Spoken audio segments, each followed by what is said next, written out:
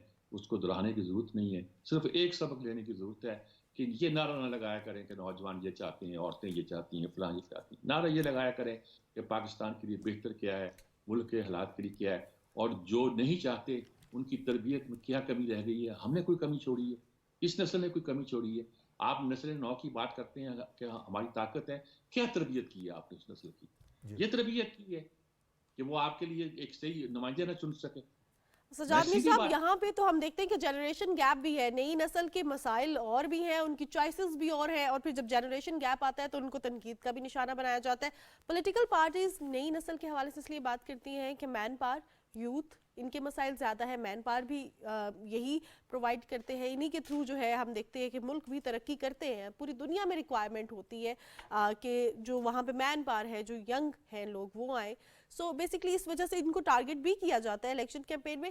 لیکن اب ہم بات کریں, جیسا تربیت کے حوالے سے بات کریں, اس میں صرف ایک سیاسی جماعت نہیں, ساری سیاسی جماعتوں پر یہ ذمہ داری عائد ہونی چاہیے, یا جو ان کے خاص طور پر جو ہر سیاسی جماعت, اب آج کی بھی سچویشن آپ مد نظر رکھیں, 2018 کی سچویشن بھی مد نظر رکھیں, ان کی جو سیاسی جماعتوں کے میڈیا سیلز ہیں ان پہ کتنی زیادہ ذمہ داری عائد ہوتی ہے, کیونکہ جو سارا نیریٹو سٹارٹ ہوتا ہے وہ سوشل میڈیا سے سٹارٹ ہوتا ہے. سوشل میڈیا پیچھے جو رن کر رہے ہیں اور جو ایک پارٹی کا نیریٹو ہے اس کو لے کر چل رہے ہیں.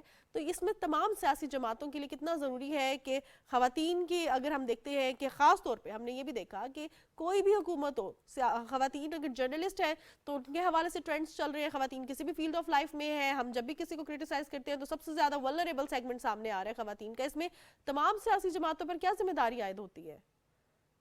یہ دیکھیے, یہ آپ نے ذمہ داری پھر سوشل میڈیا پہ ڈال دی. تربیت کریں, بیسک تربیت کریں. وہ تربیت گاؤں میں ہوتی ہے, درس گاؤں میں ہوتی ہے, وہ آپ نے بنائی دی, سوشل میڈیا کی طرف چل پڑے آپ.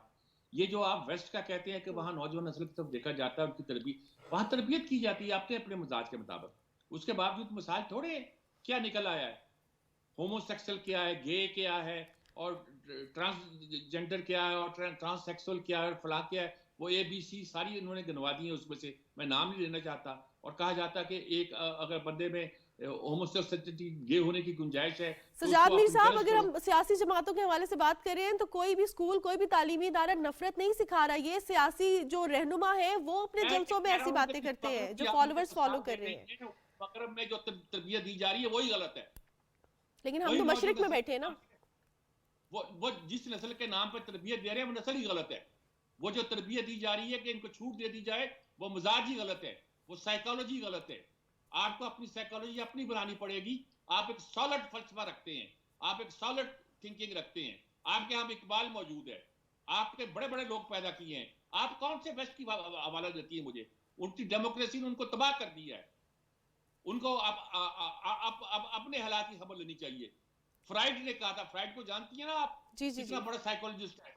اس نے کہا تھا کہ ڈسٹرکشن پیدا کرے گی یہ سو کال ڈیموکریسی جو پیدا ہوئی ہے. اور سیکنڈ ورلڈ وار اس کے بڑھنے کے فوراً بعد ہی شروع ہوئی تھی. یہ بہت سی چیزیں جس کو ہم نے صحیح. اسٹڈی کرنی ہے. صحیح. اپنے جمہوریت کے نام پر, نئی نسل کے نام پر, عورتوں کے نام پر اور دوسرے ناموں پر, سوشل میڈیا کے نام پر جو تربیت عام کی ہے, یہ درست تربیت نہیں ہے. یہی نہیں ہے کہ جو ہمارے مزاج کے مطابق نہیں ہے, بلکہ یہ ہے کہ اس نے مغرب میں بھی ایک تباہی بالکل. مچا رکھی ہے. بالکل اس تباہی صحیح. سے ہمیں اور ہم بچنا ہے. امید کرتے ہیں کہ آپ جیسے سینئرز جو ہے وہ سکھائیں گے نئی نسل کو بھی, سیاسی رہنماؤں کو بھی اور لوگوں کو بھی کہ ہم نے پیسفل طریقے سے کس جی, میں طرح آپ کی چلنا ہے, اور بات خاص کہہ طور رہا پہ ہوں. ملک کیسے ترقی کر سکتا ہے. بہت شکریہ سجاد میر صاحب, آپ کے قیمتی وقت کا. پاکستان کی سیاسی صورتحال پر ہم بات کر رہے تھے اور عام انتخابات کے بعد کی جو سچویشن ہے اس حوالے سے بات ہو رہی تھی کہ سیاسی جماعتوں پر کیا ذمہ داری عائد ہوتی ہے. سجاد میر صاحب کا کہنا تھا کہ تربیت بہت زیادہ ضروری ہے, لیکن ابھی ہم بڑے ایک بریک کی جانب, اس کے بعد اس پروگرام کو آگے بھی بڑھائیں گے.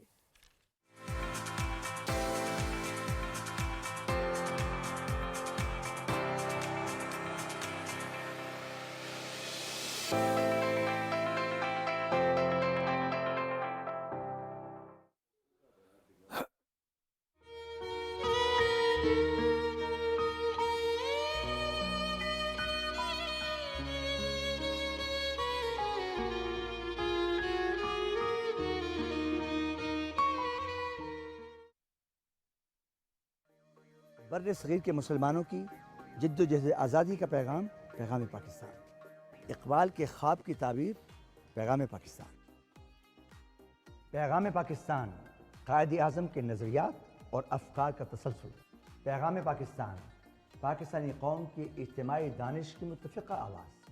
پیغام پاکستان ہے پاکستانی قوم کے سنہری اور تابناک مستقبل کی بنیاد. پیغام پاکستان ہے وطن عزیز کے ممتاز رہنما, اسکالرز اور اہل دانش کے متفقہ رہنما دستاویز. آپ دیکھیں گے پی ٹی وی ہوم پر پیغام پاکستان.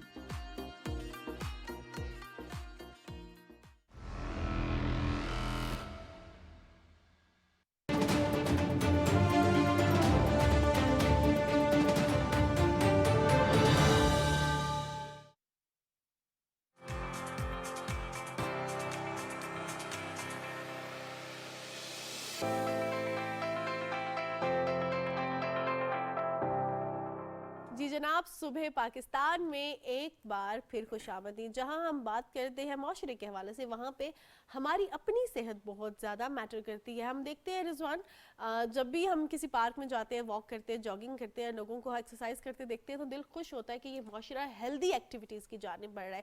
جتنا آپ ہیلدی ایکٹیویٹیز کی جانب بڑھیں گے اتنا ہی آپ پازیٹیو سوچیں گے.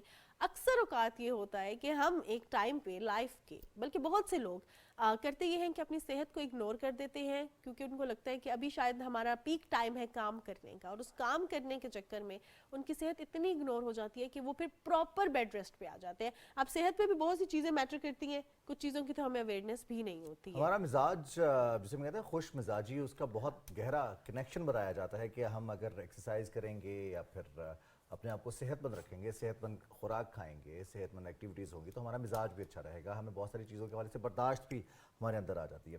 اب جسم میں پیدا ہونے والے بہت سارے درد ایسے ہیں جن کو ہم کوشش کرتے ہیں یا تو اگنور کرنے کی, یا پھر کوئی نہ کوئی پین کلر, جو مقبول پین کلر ہوتے ہیں, معروف پین کلر ہوتے ہیں, وہ کھا لیتے ہیں. جو اوور دا کاؤنٹر آسانی فوراً سے پہلے کوئی نہ کوئی انجیکشن کسی سے تجویز کروا لیں گے کہ ہمیں انجیکشن ایک لگ جائے اور ہمارا درد ختم ہو جائے, تاکہ ہم اپنی روٹین میں جو کام ہے وہ کر سکیں. اب یہ کتنے خطرناک ہو سکتے ہیں, ہمارا نروس سسٹم اور ہمارے نیورونز کتنے اہم ہیں ہمارے صحت کے لیے, ہماری دماغی صحت کے لیے, جسمانی صحت کے لیے, ہماری مزاجی صحت کے لیے بھی. اور اس پر بات کریں گے, نیورو سرجن ہیں, معروف نیورو سرجن کسی تعارف کے محتاج نہیں ہیں, ڈاکٹر خلیق الزماں صاحب نے ہمیں جوائن کیا ہے. ڈاکٹر صاحب السلام علیکم. وعلیکم جی. سر بہت شکریہ, آپ نے وقت نکالا, اور نیورو سرجن سے ویسے وقت لینا مشکل ہوتا ہے, آپ ہمارے درمیان موجود ہیں, بہت شکریہ آپ کا. سر یہ جو ایک ایکٹیویٹی ہے کہ ہم اپنی صحت کو, جیسے مہنور بھی کہہ رہی تھی کہ کام کر لیں, صحت بعد میں دیکھی جائے گی, ابھی ینگ ہیں, کچھ نہیں ہوتا, خاص طور پر اس ایج میں جو ہمیں جسے ہم ادھیڑ عمری کہتے ہیں. جی ہاں, یہ تو بالکل اسی طرح ہے جس طرح وہ شاعر نے کہا ہے نا, کچھ کام کیا, کچھ عشق کیا, کچھ کام کیا, دونوں رہ گئے. تو بات یہ ہے کہ کام اور عشق ساتھ ساتھ چلے تو اچھا ہوتا ہے. صحیح. عشق جو ہے نا وہ صرف جسمانی نہ ہو, بلکہ ذہنی بھی ہو, روحانی بھی ہو, معاشرتی بھی ہو, معاشی بھی ہو, اور ساتھ ساتھ جو آپ کا تعلقات ہیں, آس پاس کے جتنے بھی تعلق دار ہیں, ان کے ساتھ ایک اچھا رویہ اور اچھے تعلق کا نام بھی صحت ہے. صحت مند فرد معاشرے کا ایک اکائی ہے. جی لیکن جب سارے لوگ میجورٹی صحت مند ہوں گے، کس لحاظ سے؟ بدنی لحاظ سے، یعنی جسمانی لحاظ سے بھی، ذہنی لحاظ سے بھی، نفسیاتی لحاظ سے بھی. جسمانی اور اس کے علاوہ جو ہے اپنے جو معاشرے میں جب ان کا ربط ہوتا ہے آپس میں، جو تعلقات کے حوالے سے، معاشرتی کے حوالے سے بھی اور معاشی لحاظ سے بھی، تو تب جا کے سوسائٹی نکھرے گی. ہمارا باطن صحت مند ہونا کتنا ضروری ہے؟ باطن صحت، جیسے ہر چیز تو باطن ہی پہ منحصر ہے نا، جسے کہتے ہیں نیت صاف ہونی چاہیے. جی تو جب نیت صاف ہوتی ہے تو وہ ریفلیکٹ ہوتی ہے آپ کے چہرے سے، آپ کی آنکھوں سے، آپ کی باڈی لینگویج سے. ایسے ہی ہے. اور جب وہ ریفلیکٹ ہوتی ہے تو دوسرا جو سامنے والا شخص ہے یا فرد ہے، خواتین ہیں جو بھی ہیں، وہ کمفرٹیبل فیل کرتے ہیں. اور وہ آل ڈیپینڈ کرتا ہے آپ کس طرح دیکھتے ہیں، کس طرح بیٹھتے ہیں، کس طرح بات چیت کرتے ہیں، اور کس طرح آپ کے معاملات میں آپ نیک نیتی سے چلتے ہیں. تو وہی والی بات ہے کہ جی جب آپ کا ذہن میں کسی کے لیے کدورت نہیں ہوگی، نفرت نہیں ہوگی، بلکہ آپ ہر ایک کا بھلا چاہیں گے، یہ چاہیں گے کہ مجھ سے کسی کو نقصان نہ پہنچے اور میں فائدے کا سبب بنوں. وہی اشفاق احمد صاحب والی بات کہ خود بھی اپنے لیے بھی آسانی پیدا کریں اور دوسرے لوگوں کے لیے بھی آسانی پیدا کریں. تو اس سے آدمی خود بھی صحت مند رہتا ہے اور آپ کے آس پاس لوگ بھی بڑے خوش مزاج، اور آپ کا معاشرہ بھی اچھا، اور اس کی تربیت ہوتی ہے. بالکل بالکل ایسا ہی ہے ڈاکٹر صاحب. لیکن اکثر اوقات ہم دیکھتے ہیں کہ ہیلتھ کے معاملے میں تھوڑی سی تربیت کا فقدان ہے، تھوڑی سی کمی ہے، اویئرنیس کی کمی ہے. مجھے کہیں درد ہوا، جا کے اوور دا کاؤنٹر جو مجھے دوائی ملی میں نے لے لی، یا جو گھر میں پڑی ہوگی، یا کسی کو جو کسی پہلے ڈاکٹر نے دی ہوگی.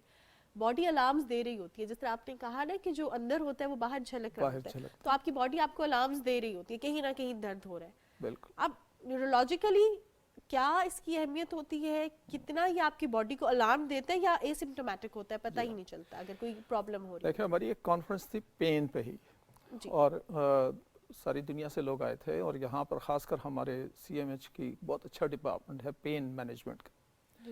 تو ان کی انہوں نے مجھے گیسٹ کے طور پہ بلایا تھا، تو ایک سیشن ہم چیئر کر رہے تھے، سب کا ایک ساتھ سارے ایکسپرٹس بیٹھے ہوئے تھے. تو اس میں اچانک میرے ذہن میں آیا کہ جی درد تو اللہ کی طرف سے ایک بہت بڑی نعمت ہے. اگر درد نہ ہوتی، وارننگ نہ ہوتی، وارننگ نہیں ہوتی، الارم نہیں بجتا، الارم نہ بجتے تو آپ اپنی اس کی خیال نہ رکھتے. اب میں آپ کو ایک بات بتاؤں کہ میں نے وہاں پہ انگریزی میں بول لیتا ہوں، پھر اس کی ٹرانسلیشن کر لیتا ہوں کہ وہ pain is a sign of life, یہ زندگی کی نشانی ہے. It is a symptom of a disease. ٹھیک ہے، یہ ایک بیماری کی علامت ہے.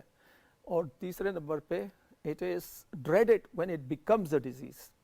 اب اس کا مطلب یہ ہے کہ آخری مرحلے میں آتے ہیں، اور اسی جگہ پھر پین مینجمنٹ ہوتی ہے، اور ان کے لیے باقاعدہ بہت ہائیلی اسپیشلائزڈ لوگوں کی ضرورت ہے. وہ نیورو سرجن بھی اکیلا نہیں کر سکتا. جب اس کے ہاتھ سے بھی نکل جاتا ہے، اور اگر کسی بھی ہر ڈاکٹرز کے ہاتھ سے جب پین نکل جاتا ہے تو وہ بیماری بن جاتی ہے، اور وہ پھر اسپیشلائز. تو اس لیے اس درد کا علاج بھی ڈاکٹر سے پوچھ کے کرنا ہے. اب یہاں پہ ایک اور بہت اہم نقطہ میں بتانا چاہتا ہوں جو کہ میرے تجربے سے مجھے پتہ چلا ہے. لوگ سمجھتے ہیں درد بیماری ہے. درد بیماری نہیں ہے. درد بیماری کی آخری شکل ہے جس کو مینج نہ کیا جا سکے تب وہ بیماری ہوتی ہے. اور وہ میرے خیال میں میری زندگی میں ٹوٹلی میں آلموسٹ 50 سال سے پریکٹس کر رہا ہوں اور ڈاکٹر بنا ہوں. تو اس کا مطلب یہ ہے کہ جی میں نے مشکل سے 10 لوگ ایسے ہوں گے جن کو میں نے پین مینجمنٹ کے لیے لوگوں کے پاس بھیجا ہوگا کہ جی جائیں، آپ کو درد کی اس کی ضرورت. وہ کب ہوتی ہے؟ وہ جب ساری ڈیزیزز اتنی بڑھ جاتی ہیں کہ وہ جو وجہ ہوتی ہے بیماری کی اس کو اب ہم مزید مینج نہ کر سکیں. سو صرف دیر فور جو درد ہے وہ تب بیماری بنتی ہے. اب ہمارے معاشرے میں لوگ علامت کو، شکایت کو بیماری سے کنفیوز کر جاتے ہیں. اب یہاں پہ یہ نقطہ بڑا اہم ہے، اگر میں اس کو کلیئر کر سکوں. اور کبھی کبھی مشکل بھی ہوتا ہے مریض کے ساتھ جب ہم بات کرتے ہیں کہ دیکھو ہم کہتے ہیں یہاں پہ سخت درد ہے اور میں تو سو بھی نہیں سکتا، میں کوئی کام بھی نہیں کر سکتا، اور لگے رہتے میں سن رہا ہوتا ہوں.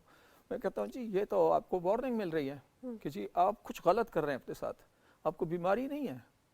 اگر آپ سوتے ٹھیک نہیں ہیں، اگر آپ خوش نہیں ہیں، اگر آپ ایکسرسائز نہیں کرتے, اگر آپ نماز نہیں پڑھتے, آپ ذہنی طور پہ صحیح طریقے سے اپنے معاشرے میں ایڈجسٹ نہیں ہیں, اپنی فیملی میں ایڈجسٹ نہیں ہیں, یا آپ کے تعلقات اچھے نہیں ہیں, یا آپ کی کوئی بہت بڑی خواہشات ہیں وہ فلفل نہیں ہو رہی, وہ بھی درد کی صورت میں آپ کو ظاہر ہوتی ہے. ہیڈ ایک ہے فار ایگزامپل, بیک ایک ہے فار ایگزامپل, آپ صحیح بیٹھتے نہیں ہیں, صحیح طریقے سے سفر نہیں کرتے, صحیح طریقے سے لیٹتے نہیں ہیں, صحیح جگہ پہ نہیں لیٹتے, اتنی بڑی بڑی میٹریسز ہارڈ اور یہ اور وہ میڈیکیٹڈ, اٹس آل کمرشل گیمکس.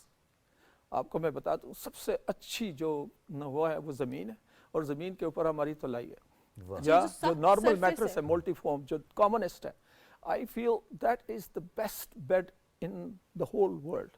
میں آپ کو بتا دوں سب سے پہلا میرا کمر میں درد کب ہوا تھا, جب میں باہر انگلینڈ اپنی ٹریننگ کے لیے گیا تھا, اور مجھے صبح درد تھا, تو میں نے کہا پتہ نہیں پہلی دفعہ زندگی میں کمر میں درد ہوا, کیونکہ I always been an athlete and exercises, اور ابھی میں صبح دوڑ کے آیا ہوں. تو بات یہ ہے کہ جی جو سب سے پہلا درد, سوری سب سے پہلا جب مجھے کمر درد ہوا تھا وہ اسپرنگ میٹس کی وجہ سے ہوا تھا. وہ میں نے صبح اسپرنگ میٹرس ہٹائی, زمین پہ لیٹ, کیونکہ وہاں پہ دوسرا تھا نہیں, وہاں پہ کارپٹ تھا, میں کارپٹ پہ لے کے بیک واز گون.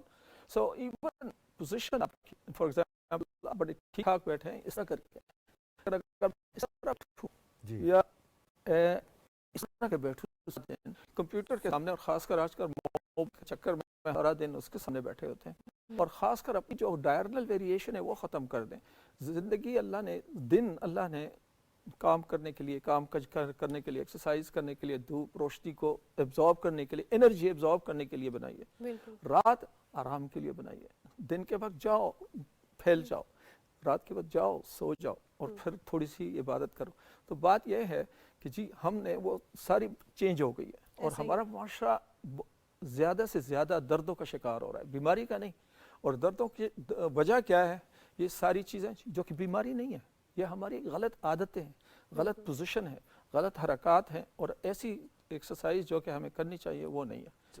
ڈاکٹر صاحب ہم دیکھتے ہیں کہ یہ جن چیزوں کی طرف آپ نے نشاندہی کیا یہ بہت ضروری ہیں, اور ان کو اگنور بھی کیا جاتا ہے.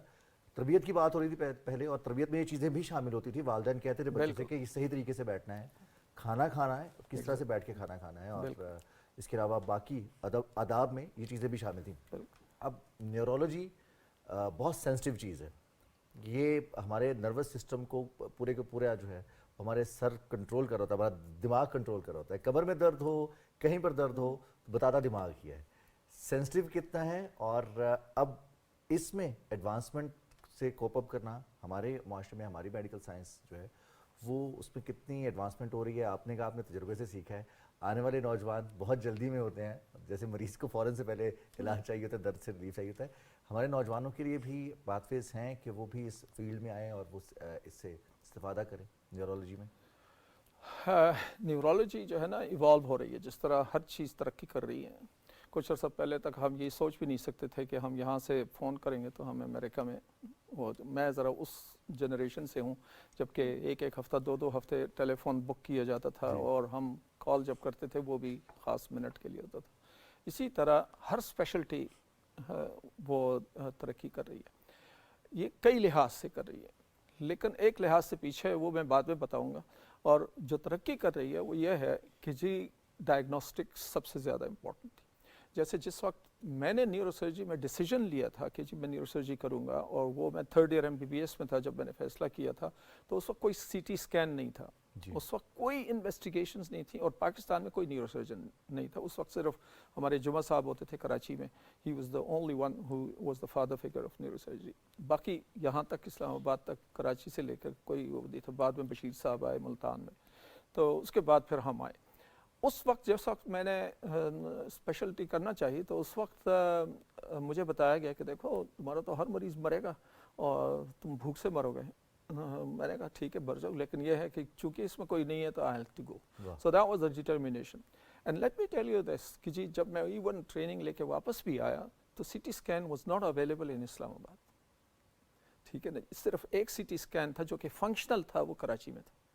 اور کبھی کبھی ہمیں جب بہت ہی ضروری ہوتا تھا تو ادھر بھیج دیتے تھے, ورنہ تو کچھ اور انویسٹیگیشنز ہوتی تھی جو کہ بڑی انویسیو ہوتی تھی اور اس کی کافی کمپلیکیشنز ہوتی تھی. آپ نے مائلوگرام کا نام سنا ہوگا, تو اس میں وہ یعنی اتنے تک سے ہم یہاں تک پہنچے ہیں کہ اب ہمارا پاس لیٹسٹ MRI ہے, لیٹسٹ پیٹ اسکین ہے, اور اب تو ہمارے پاس ایک ایسی مشینیں آ گئی ہیں جو کہ بغیر سرجری کے, فار ایگزامپل آپ برین ٹیومر کو یا پھر کوئی بھی جگہ کوئی لیژن ہو تو اس کو آپ ڈیٹیکٹ بھی کر سکتے ہیں, اس کو آپ ٹریٹ بھی کر سکتے ہیں, اور اس کو فالو بھی کر سکتے ہیں. خاص طور پر جو مہروں کے حوالے سے کہا جاتا ہے کہ اگر یہ ڈسپلیس ہو جائیں تو ان کو ٹریٹ کرنا ذرا مشکل ہو جاتا ہے. جی ہاں, اب جو نہیں موروں کا جو سب سے اچھی بات یہ ہے کہ جی اگر آپ موروں کا خیال رکھیں گے تو مورے آپ کا خیال رکھیں گے. صحیح. اچھا بیسکلی اب ایک اور چیز میں ذرا اس کو I want to make it simple.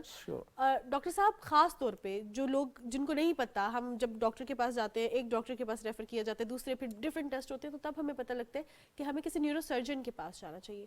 کون کون سی بیماریاں ہوں تو پھر ہمیں نیورو سرجن کو کنسلٹ کرنا چاہیے, ان کے پاس جانا چاہیے, کیونکہ یہ تو اتنا لمبا پروسیجر ہوتا ہے. پہلے ہم میڈیکل اسپیشلسٹ کے پاس جاتے ہیں, پھر ٹیسٹ ہوتے ہیں, پھر 1-2 مہینے لگ جاتے ہیں. فزیو تھراپسٹ کے پاس بھی جاتے ہیں, فزیو تھراپسٹ کے پاس بھی چلے جاتے ہیں, اور ڈائریکٹلی چلے جاتے ہیں, وہ زیادہ پرابلم ہو جاتی ہے. پہلوان کے پاس بھی آتے ہیں. پہلوان کے پاس بھی.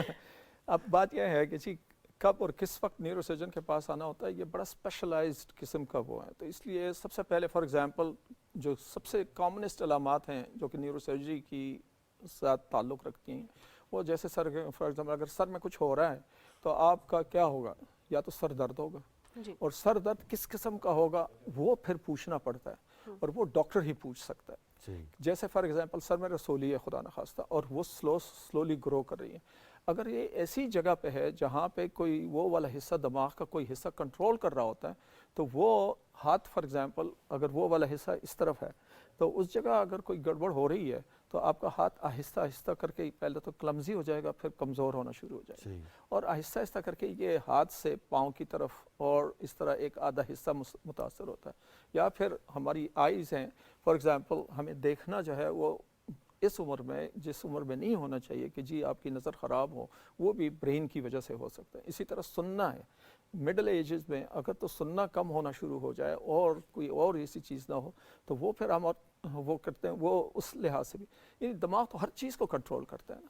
اگر آپ چلنا پھرنا اور آپ کا بیلنس آپ کا خراب ہے تو وہ بھی نیورولوجی برین سے یا اسپائنل کارڈ سے اور نروس سسٹم سے تعلق ہے. اب نروس سسٹم پہ ساری وہ بیماریاں جو جسم کے کسی حصے پہ بھی اثر کرتی ہیں وہ دماغ کو بھی کرتی ہیں. بالکل ایسے جیسے فار ایگزامپل انفیکشن ہے, فار ایگزامپل ٹیومر ہے, بلیڈ ہے, ٹراما ہے, جیسے چوٹ ہے, یا پھر برین کا سکڑ جانا ہے. یہ ساری باتیں بات چیت میں اگر مشکل پیش آ رہی ہے تو یہ ساری چیزیں ایسی ہیں جس سے کہ آدمی کو, اور یہی چیزیں ڈاکٹر ڈٹرمن کرتا ہے جو آپ کا فرسٹ لائن ڈاکٹر ہوتا ہے. ہمیشہ ہمارے پاس اب تو زیادہ لوگ ڈائریکٹ آنے لگتے ہیں, کیوں؟ اس لیے کہ وہ درد کو بیماری سمجھتے ہیں. جب بھی ان کو تھوڑا سا بھی درد ہو نیورو سرجن کے پاس جاؤ, یا نیورو سرجن کے بجائے اگر آپ کسی اپنے لوکل ڈاکٹر کے پاس جائیں گے تو وہ آپ کو بتا دیں گے, کیونکہ وہ آپ سے چند سوالات پوچھیں گے. وہ والا درد جو کہ کنٹینیوسلی زیادہ ہوتا جا رہا ہے over a period of time, وہ درد جو رات کو زیادہ ہوتا ہے, جو ہی آپ رات کو اٹھاتا ہے, وہ والا درد آپ کا زیادہ تر یہ ہوتا ہے کہ وہ کہیں ایسا نہ ہو کہ دماغ میں کوئی ایشو ہو.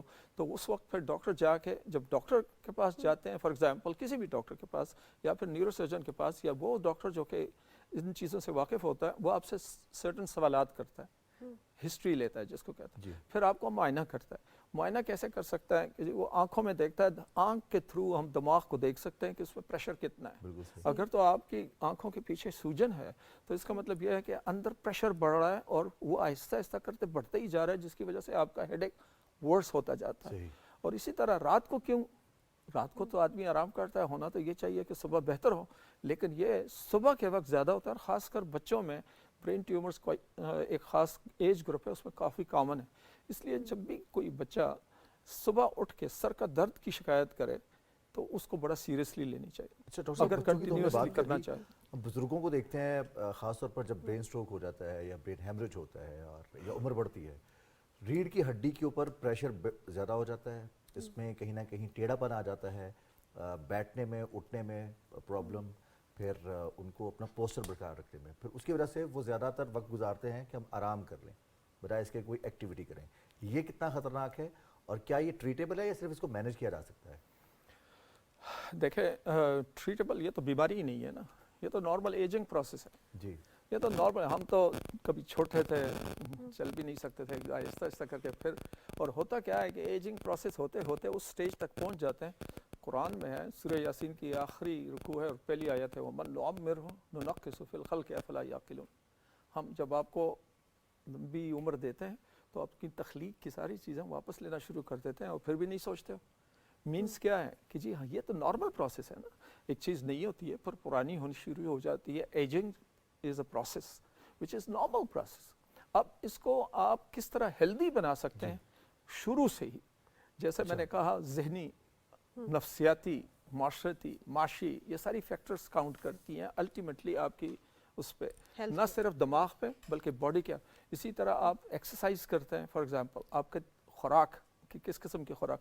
آپ نے دیکھا ہوگا ہمارے دیہات میں 100 سال کے ہمارے جوان ہیں, کیونکہ فزیکل ایکٹیویٹی ہے. ڈاکٹر خلیق ہمارے پاس ٹائم تھوڑا کم ہے. ایٹ دا اینڈ یہ جو آپ کا سارا ایکسپیرینس اور جو آپ کی کوالیفیکیشن ہے اور جو پیشنٹس آپ کے پاس آتے ہیں, اس کو مد نظر رکھتے ہوئے جو ایک دو غلطیاں ہم کرتے ہیں, ان کے حوالے سے کوئی پیغام ہمارے ویورز کو دینا چاہیں کہ یہ غلطیاں اپنی لائف سے ختم کر لیں, روٹین کی لائف کی, جس طرح آپ نے ایک میٹرس کے حوالے سے بات کی یا ہم پوسچر کے حوالے سے بات کی, ہمیں تو بتایا ہی نہیں جاتا بیٹھنا کیسے. اچھا میں اگر تو آپ کے پاس 1 منٹ ہے تو میں ایک, باقی تو میں نے بتا دیا کہ لیٹنا کیسے, بیٹھنا کیسے, صرف چند چیزیں جو ہے نا میں کھڑے ہو کے کروں گا اگر تو آپ کے پاس وہ ہے, کیونکہ یہ میں کلینک میں بھی کرتا ہوں, تو اس لیے جب بھی پیشنٹ آتا ہے اس کے سب سے پہلے تو بیٹھیں سیدھا, ٹھیک ہے, اور پیچھے آپ کی ٹیک ہو.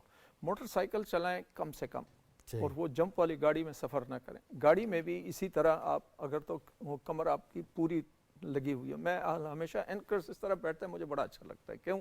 That's what I think you explain to your audience. تو سب سے امپورٹنٹ چیز تو یہ ہے کہ اپنا اٹھنا بیٹھنا ٹھیک کر دیں, اور اس کے بارے میں بھی بتا دیں.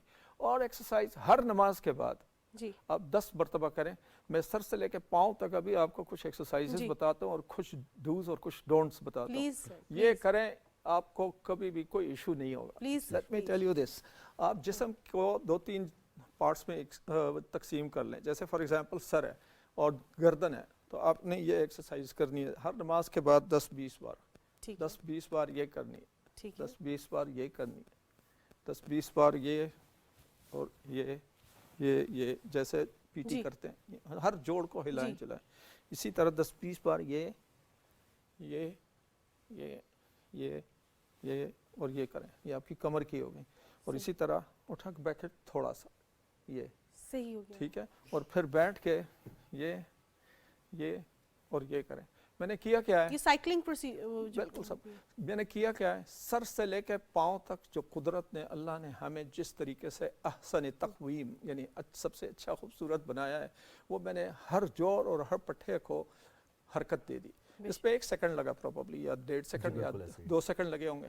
آپ 10 سیکنڈ جائے نماز پہ کھڑے ہو کے میں لوگوں کو کہتا ہوں کہ جی آپ کرنا شروع کر دیں, آپ کی پورا وقت فینٹاسٹک. اور یہ ایسی ایکسرسائزز ہیں جو آپ اپنے آفس میں بھی کر سکتے ہیں, جب نماز بریک ہو, ہر جگہ. آپ بیٹھے ہیں, فار ایگزامپل آپ کی بریک ہے, آپ چلے جائیں وہاں پہ کر لیں. یو ول سی کہ جی آپ کا پورا اس سے سرکولیشن, اس سے پوری جوائنٹس, اس میں آپ کے پٹھے اور اس کے آپ کا جو ذہن, the whole things, یہ صرف آپ کریں, یہ آپ دیکھیں گے کہ جی this is the healthiest that you can convey a message from me. Thank you so much doctor صاحب. ہم آپ کو انشاءاللہ دوبارہ بھی زحمت دیں گے کہ آپ ہمیں اسی طرح آ کے گائیڈ کریں, بتائیں, تاکہ ہم جو ہے اپنی لائف کو ہیلدی بنا سکیں. بہت شکریہ. ڈیٹیل گفتگو کریں گے. ہمارے درمیان neuro surgeon professor doctor Khaliq الزمان صاحب موجود تھے. ہم انشاءاللہ نیکسٹ ٹائم بھی اس پر ڈیٹیل میں بات کریں گے, لیکن وقت ہوا ہے نیوز بریک کا. کے بعد واپس آئیں گے صبح پاکستان میں, ہمارے ساتھ رہیے گا.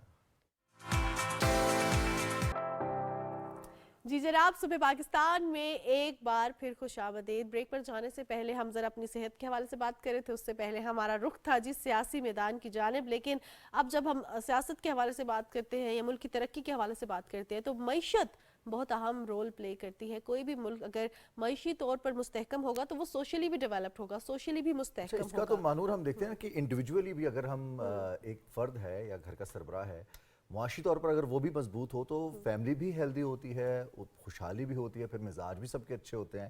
اور اگر کہیں جو گھر کی معیشت ہے وہ متاثر ہو رہی ہو تو پوری فیملی متاثر ہونا شروع ہوتی ہے, لوگوں کے مزاج تبدیل ہونا شروع ہو جاتے ہیں. جب ملکی معیشت کی بات کرتے ہیں تو اس میں ہمارے سیگمنٹس ہوتے ہیں, سب کو اپنا اپنا حصہ ڈالنا ہوتا ہے, چاہے وہ ہماری زرعی انڈسٹری ہو, ہماری ایگریکلچر ہو, ہمارے مائننگز ہوں, یا پھر امپورٹ ایکسپورٹ ہو یا پھر ہماری ایکسپورٹس میں ایک زمانے میں سب سے بڑا حصہ ہوتا تھا ٹیکسٹائل انڈسٹری کا. بالکل جناب, ٹیکسٹائل انڈسٹری پاکستان کی ابھی بھی بہت پرومیننٹ ہے, لیکن ٹیکسٹائل انڈسٹری کی جانب سے ایک بہت بڑا اقدام کیا گیا ہے. جو بھی صنعتوں کو مسائل ہیں, آل پاکستان ٹیکسٹائل انڈسٹری نے اس حوالے سے جو ہے وزارت توانائی کو, وزارت تجارت کو اور SIFC کو خط لکھ دیا ہے. وہ مسائل کیا ہے, ان سے نمٹنا کتنا ضروری ہے, اور خاص طور پہ کون کون سے چیلنجز درپیش ہیں ٹیکسٹائل انڈسٹری کو, اس پر بات کرنے کے لیے ہمارے ساتھ پروگرام میں کامران ارشد صاحب موجود ہیں, جو کہ ایپٹما کے چیئرمین ہیں, ایپٹما نارتھ زون کے چیئرمین ہیں. السلام علیکم کامران صاحب.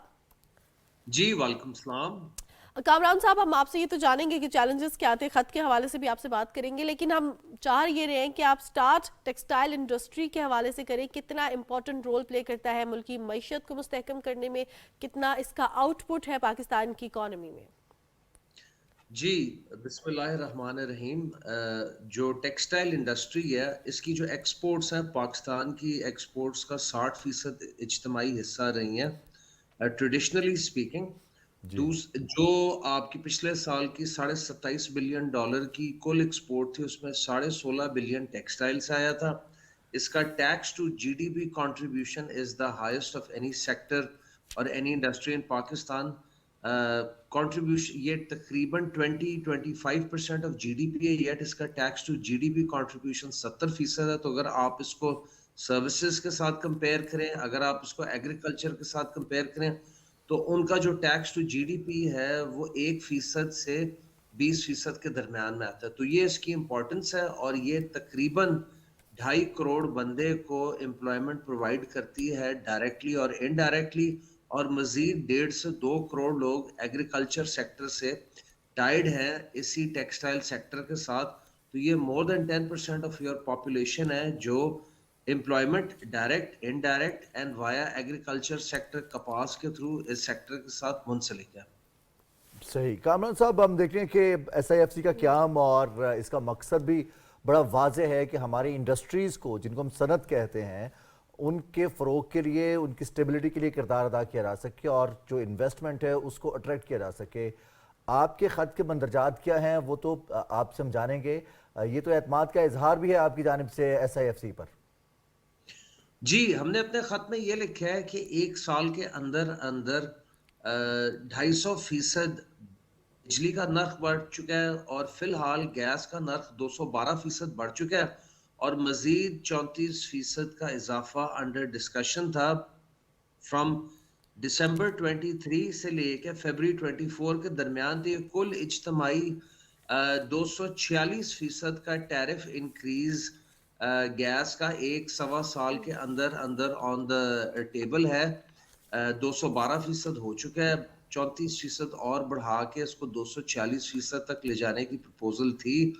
ہم نے اس کے اگینسٹ احتجاج میں لیٹر لکھا ہے پیٹرولیم منسٹر کو, کامرس منسٹر کو, SIFC کو, اور بیسکلی ہمارا پرپز یہ ہے باور کرانا کہ کوئی بھی صنعت دنیا کے کسی حصے میں نہیں چل سکتی اگر آپ اس کی 250% انرجی کاسٹ وایا الیکٹریسٹی اور گیس بڑھاتے جائیں گے, تو وہ صنعت وائبل نہیں ہوگی اور وہ چل نہیں سکے گی. خاص طور پہ جو جن ممالک سے ہمارا کمپٹیشن ہوتا ہے روایتی طور پر, جس میں بنگلہ دیش ہے, انڈیا ہے, ویتنام ہے, چائنا ہے, وہاں پہ یہ ایسے کاسٹ انکریز نہیں آئے. الٹا انہوں نے اپنی کاسٹ کو کمپیٹیٹیو رکھا ہے یا سیم رکھا ہے, تاکہ ان کی ایکسپورٹ ایک ریسیشنری ٹائم میں یا گلوبلی سلوئنگ ٹائم میں ان کی ایکسپورٹس چلتی رہے. کامران صاحب, اس میں کوئی آلٹرنیٹ ریسورسز کی جانب بڑھنے کے حوالے سے اقدامات نہیں کیے گئے کہ اگر گیس کی یا الیکٹریسٹی کی کاسٹ زیادہ آ رہی ہے تو کوئی آلٹرنیٹ سورس کی جانب بڑھا جائے جو کہ سسٹینیبلٹی کا بھی باعث بنے, اکنامکلی بھی بینیفیشل ہو اور ایکولوجیکلی بھی بینیفیشل ہو؟ اس حوالے سے کوئی اقدامات کیے گئے پہلے؟ دیکھیں, اس میں ہمارے کئی ممبرز نے سولر بھی لگایا, لیکن آپ کو پتہ ہے کہ سولر دن کے 6 سے 8 گھنٹے میکسیمم آپ کو الیکٹریسٹی سپلائی کر کے دے سکتا ہے, اور اگین اس پہ جو کیپٹل کاسٹ ہے وہ انکر کرنی پڑتی ہے, وہ کافی زیادہ ہے, اس کی کوئی فائنینسنگ بھی اویلیبل نہیں ہے. دوسرا, اگر ہم سولر لگا بھی لیتے ہیں یا جیسے ہمارے کئی ممبر ملز نے لگائے ہیں, تو جو 250% کا گیس کے نرخ میں, بجلی کے نرخ میں انکریز آئے گا, اس پہ آپ کیسے کمپیٹ کریں گے؟ ہمارے ایکسپورٹر کو 3-6 مہینے کا مال فارورڈ بیچنا پڑتا ہے. اب اگر وہ مال فارورڈ بیچتا ہے کسی یورپین یا امریکن ریٹیلر کو اینڈ آپ اتنی بڑی اس کو کاسٹ انکریز دے دیتے ہیں, تو یہ آپ کو کاسٹ انکریز تو کوئی بھی نہیں دے گا, تو وہ کہاں جائیں گے؟ بالکل صحیح. اچھا کامران صاحب, چیلنج تو یہ بھی ہے کہ ہم ٹیکسٹائل انڈسٹری ہماری, جہاں ہم دیکھتے ہیں ٹریڈیشنلی جو منڈیاں آلریڈی ہیں ٹارگیٹڈ, وہاں تک ہم اپنا مال ایکسپورٹ کرتے ہیں. نئی منڈیوں کی تلاش کے حوالے سے کوشش نہیں کی جاتی وہ, یا پھر اس طرح سے اگر اپروچ کیا بھی جاتا ہے تو وہاں پر کیپیسٹی بلڈنگ اتنی نہیں ہوتی. ہمارا را مٹیریل کا بھی ایک ایشو ہے کہ را مٹیریل ہمیں امپورٹ کرنا پڑتا ہے. اب کپاس کی پیداوار کے حوالے سے بھی اقدامات کیا گیا اور الحمدللہ اس سال بمپر کراپ بھی ہوئی ہے کپاس کی, اور آئندہ سال میں بھی توقعات ہیں. تو آپ اس چیز کو کیسے دیکھتے ہیں کہ ہمیں نئی منڈیوں کی تلاش کے لیے بھی تو ہمارے جو ایکسپورٹرز ہیں خاص طور پر ٹیکسٹائل انڈسٹری سے وابستہ, ان کو بھی تھوڑا سا اس سیگمنٹ میں کام کرنے کی ضرورت ہے؟ دیکھیں, پہلے تو میں آپ کے دوسرے کوشچن کا جواب دیتا ہوں کہ جو را مٹیریل ہے, را مٹیریل ہم 5 سال سے را مٹیریل کی قلت میں تھے. تو اس سال ایپٹما کاٹن فاؤنڈیشن اور پنجاب گورنمنٹ کی کاوشیں اینڈ ٹیم ورک رنگ لائی. ہماری جو کراپ پچھلے سال 55 لاکھ بیل ہوئی تھی, وہ اس سال کو 1 کروڑ بیل پلس پہ ہماری کراپ آئی ہے. جو آفیشلی ڈکلیئرڈ فگر ہے وہ تو 82-83 لیکس ہے, لیکن ان آفیشلی یہ کوئی کروڑ پلس کی کراپ ہے. تو یہ ایک بہت بڑی اچیومنٹ ہے جس میں بہت زیادہ زر مبادلہ بچے گا امپورٹ کا, کیونکہ آپ کو کراپ لوکلی اویلیبل ہوگی. آپ کے سوال کا جو پہلا حصہ ہے نان ٹریڈیشنل مارکیٹس, بہت سارے ہمارے لوگ ڈفرینٹ مارکیٹس میں گھسے ہیں, جس طرح افریقن مارکیٹس ہیں, سینٹرل ساؤتھ امریکن مارکیٹس ہیں, یہ آپ کی نان کنونشنل مارکیٹس ہیں. لیکن آپ کو پتہ ہے کہ ایک نئی مارکیٹ میں جانے کا, انٹر کرنے کا ٹائم لگتا ہے, اس مارکیٹ کے نارمز کو, بیریئرز کو اوور کم کرنے کا. دوسرا میں آپ کو بتاتا چلوں کہ گلوبل ٹیکسٹائل کوئی تقریباً 850 سے 900 بلین ڈالر کی مارکیٹ ہے, جس میں پاکستان کا ٹوٹل شیئر 1.25 سے 1.5% ہے. ٹھیک ہے جی, جو 16.5 بلین ڈالر ایکسپورٹ ہوئی پچھلے سال, وہ 1 سے 1.25% ہے ٹوٹل ٹیکسٹائل گلوبل مارکیٹ کا. اگر آپ اپنے شیئر کو صرف 1% اور بڑھا لیں تو آپ کی 16.5 بلین ڈالر کی ایکسپورٹ 32 سے 35 بلین ڈالر پہ آرام سے جا سکتی ہے, اگر اس کے لیے right enabling environment, right policies, right priorities government set کرے. اور یہی ایک رستہ ہے آئی ایم ایف کے کشکول کو توڑنے کا, یا جو ہم ہر 3 سے 5 سال بعد آئی ایم ایف کے پاس واپس جا رہے ہوتے ہیں. خدارہ اپنی ایکسپورٹ بڑھائیں اور اپنی پرائیورٹیز کو ٹھیک کریں اور انڈسٹریلائزیشن کی طرف پروسیڈ کریں. کامران صاحب, تو اب وے آؤٹ کیا ہے اس کا؟ ریکوائرمنٹ کس چیز کی ہے؟ سبسڈیز گورنمنٹ سے ریکوائرڈ ہے, ٹریننگ ریکوائرڈ ہے انکنونشنل مارکیٹ کے طرف سے جو آنے والے چیلنجز ہیں اس سے نمٹنے کے لیے, یا کنونشنل مارکیٹ میں اپنی پوزیشن کو مستحکم کرنے کے لیے ریکوائرمنٹس کیا ہیں آپ کی نظر میں؟ ہمیں کسی قسم کی سبسڈی نہیں چاہیے. اللہ کے فضل و کرم سے ہمارے پاس را مٹیریل بھی ہے, ہمارے پاس ورلڈ کلاس مشینری بھی ہے, ہمارے پاس اسکل لیبر بھی ہے, ہمارے پاس بہت اچھا port logistics and road network بھی ہے. ہمیں اگر کچھ چاہیے تو صرف ریجنلی کمپیٹیٹیو انرجی ٹیرفس, یہ کانسیپٹ ایپٹما نے آج سے چند سال پہلے فلوٹ کیا تھا اور یہ ہمیں ملتا رہا. آئی ایم ایف کی بندشیں, کچھ کاوشوں کی وجہ سے یہ اب ہمیں نہیں مل رہا. یہ ہم سے لے لیا گیا تھا ایز آف لاسٹ ایئر.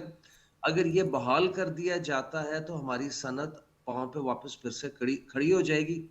دوسری چیز یہ ہے کہ جو ہمارا بجلی کا ٹیرف ہے اور جو ہمارا گیس کا ٹیرف ہے, اس میں ہم سے کراس سبسڈی لی جاتی ہے. ڈومیسٹک کمرشل کی ان ایفیشنسی, چوری چکاری, transmission and distribution line losses کو پورا کرنے کے لیے ہماری صرف یہ التجا ہے حکومت وقت سے کہ یہ جو کراس سبسڈی ہمارے بجلی کے ٹیرف میں چارج کی جا رہی ہے اور ہمارے گیس کے ٹیرف میں چارج کی جا رہی ہے, یہ آپ ہم سے نہ لیں. آپ جو محکمے ہیں, جس طرح یہ ساری ڈسٹریبیوشن کمپنیز ہیں بجلی کی یا گیس کی کمپنیز ہیں, وہ اپنے لاسز خود کرٹیل کرے اینڈ جو پیئنگ بلک کسٹمر ہے اس پہ نہ تھوپے. مثلا جو 46.5 روپے کا انڈسٹریل بجلی کا ٹیرف ہے اس میں 10 روپے 85 پیسے کی کراس سبسڈی آپ صنعت سے لیتے ہیں.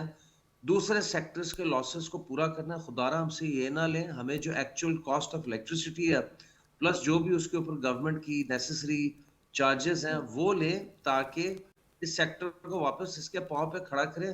17 یا 18 سینٹ کی بجلی ان کمپیریزن ود 8 یا 9 سینٹ کی بجلی ریجن میں آپ کی انڈسٹری کو کمپیٹیٹو نہیں رہنے دے گی. تو ہماری صرف یہ التجا ہے کہ ہمیں سبسڈی نہیں چاہیے, یہ جو آپ ہم سے کراس سبسڈی چارج کریں یہ چارج کرنا بند کر دیں. بالکل صحیح. اچھا کامران صاحب, ہم دیکھتے ہیں کہ ابھی دنیا میں ایڈوانسمنٹ اور ٹیکنالوجی اڈاپٹیشن اتنی زیادہ ہو گئی ہے کہ ایسی مشینز اور ایسا سکل سیٹ ان کے کولیبوریشن سے پروڈکشن کو آسان بنایا جا رہا ہے اور لو کاسٹ بھی کیا جا رہا ہے. پھر اس حوالے سے ہماری انڈسٹری ایپٹما خاص طور پر کیا کر رہی ہے؟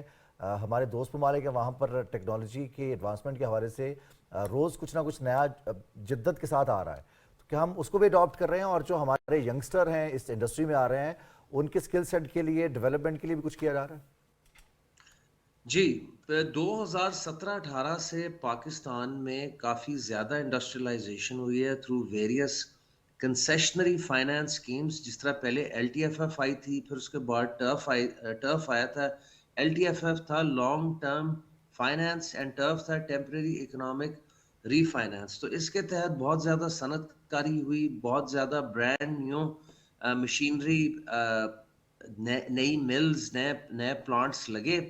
ایک اور جو خوشائن چیز یہ ہوئی کہ پہلے Pakistan basic raw material product جیسے دھاگا, یارن جیسے کپڑا, فیبرک, گرے فیبرک یہ ایکسپورٹ کرتا تھا. اب یہاں سے ایک شفٹ آیا ہے ویلیو ایڈڈ کی طرف کہ ہم بیسک را مٹیریل نہیں, ہم فنشڈ پروڈکٹ ایکسپورٹ کر رہے ہیں.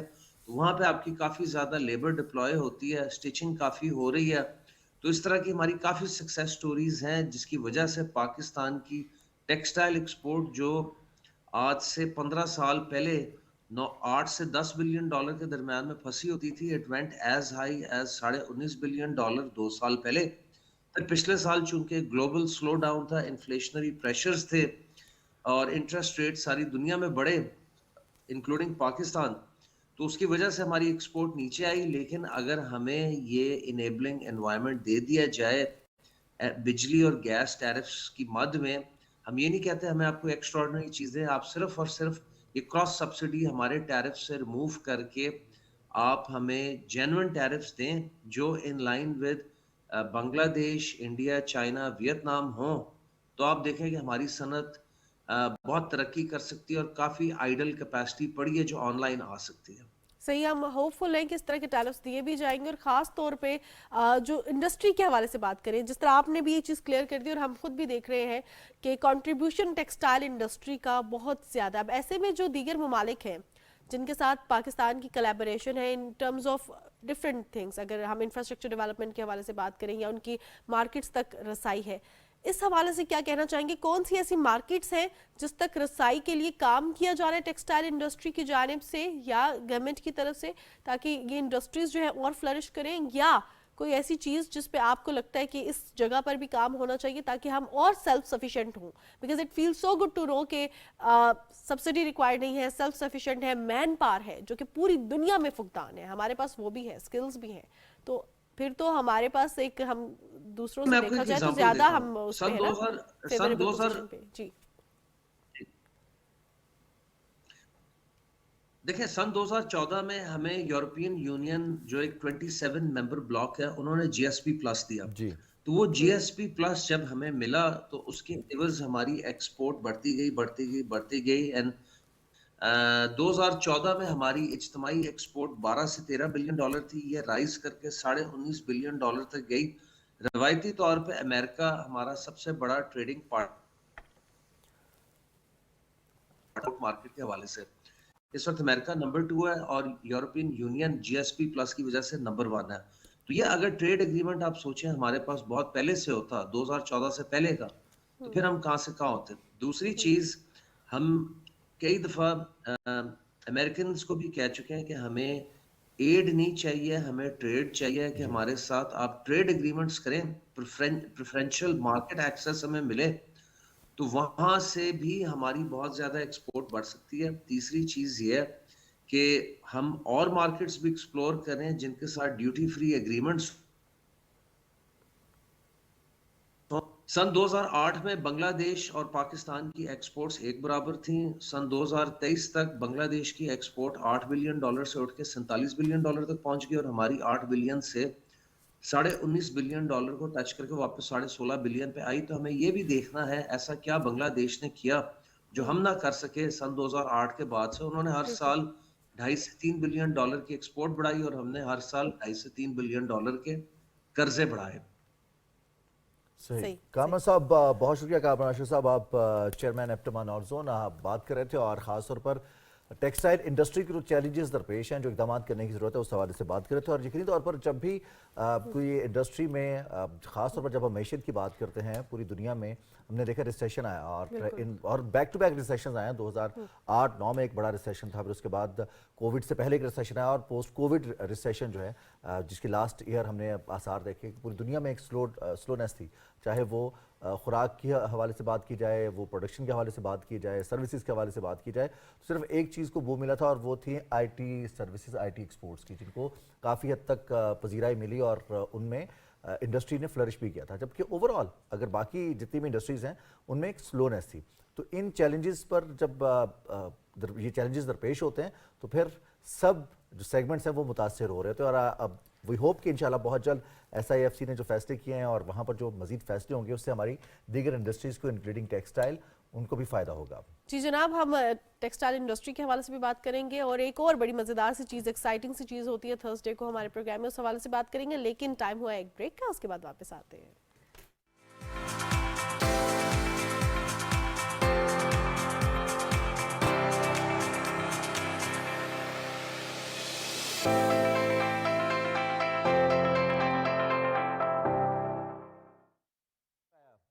مائک لگائیں. الرٹ. بچوں کی گمشدگی یا اغوا کی صورت میں وقت ضائع کیے بغیر فوراً زارا ہیلپ لائن 1099 یا روشنی ہیلپ لائن 1138 پر رابطہ کریں. گمشدگی کی صورت میں قریبی تھانے میں فوری طور پر رپورٹ درج کرائیں, اور بچے کی تصویر, متعلقہ تفصیلات اور فون نمبر پولیس افسر کو ضرور فراہم کریں. زارا الرٹ ایپ سے گمشدہ, اغوا اور زیادتی کے شکار بچوں کے لیے بازیابی اور بحالی کی خدمات حاصل کرنے کے لیے ایپ کو ابھی گوگل پلے اسٹور یا ایپل ایپ اسٹور سے ڈاؤن لوڈ کریں.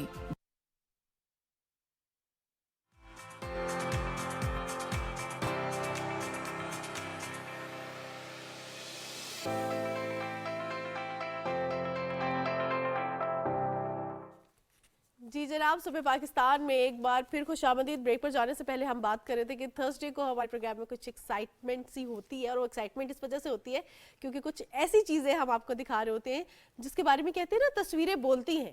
ہم کچھ بیان نہیں کرتے, لیکن تصویر میں کرنٹ سچویشن بیان کی جاتی ہے, اور وہ لائیو تصویر بنائی جاتی ہے. جی مظہر شہزاد صاحب کی جانب سے. مظہر شہزاد صاحب نے ہمیں اسٹوڈیو میں جوائن کر لیا. السلام علیکم مظہر صاحب. وعلیکم السلام. کیسے آپ؟ ٹھیک ہے جی مانور اور میرے بھائی, تصویریں نہیں بولتی, لکیریں بولتی ہیں. لکیریں بولتی ہیں. یہاں تو میں لکیروں کی زبان سے بات کرتا ہوں. مظہر صاحب, کارٹون میں تو کہتے ہیں نا کہ جہاں ایک پیغام ہوتا ہے وہاں پہ ایک سوال بھی ہوتا ہے. سوال تو ہر جگہ ہوتا ہے. دیکھیں پوری کائنات میں سوال بھرے پڑے ہیں, جواب بھی تو ہوتے ہیں. پھر جواب بھی آئے گا, ابھی آئے گا. اور اکثر اوقات جب ہم پہلے انتخابات سے پہلے بات کرتے تھے تو آپ بڑی ڈیفرنٹ انتخابات کی سچویشن بتاتے تھے. اب کیا سچویشن دیکھ رہے ہیں مظہر شہزاد صاحب, وہ ہمیں تھوڑی دیر میں اندازہ ہو جائے گا, وہ ہمیں دکھائیں گے اپنے آرٹ کے ذریعے. جو عکس ہے وہ ہم کاغذ پہ دیکھیں گے, اور وہ سیاہ و سفید اصل میں کیا ہے وہ سامنے آ جائے گا. تو پلیز مظہر صاحب, جی جہاں آپ ہم سٹارٹ کیجئے گا. ٹیکسٹائل انڈسٹری کے حوالے سے بات کر رہے تھے, جہاں ہم نے لکیروں, تصویروں, آرٹ کے حوالے سے بات کی, تو جو اب جس گیسٹ کی جانب اب ہم بڑھنے جا رہے ہیں وہ بھی آرٹ کے حوالے سے کچھ بات کریں گے. لیکن شاعری کا ذکر کر لیتے ہیں اگر آپ چاہتے ہیں تو. آپ کا پروگرام ہے, آپ کریں. یہ کیسے ہو سکتا ہے کہ ہم آرٹ کے حوالے سے بات کریں اور شاعری کے حوالے سے ہم صحت کی بات کریں. ڈاکٹر صاحب نے کہا کہ وہ جو ہے کچھ کام کیا, کچھ عشق کیا, کچھ عشق کیا, کچھ کام کیا. تو جب اتنا ضروری ہے تو پھر اردو ادب کا جب ذکر آتا ہے اور اردو ادب کے شعراء کا ذکر آتا ہے تو پھر حضرت غالب, یہ وہ نام ہے کسی تعارف کا محتاج نہیں ہے. اسد اللہ خان غالب ان کا نام ہے,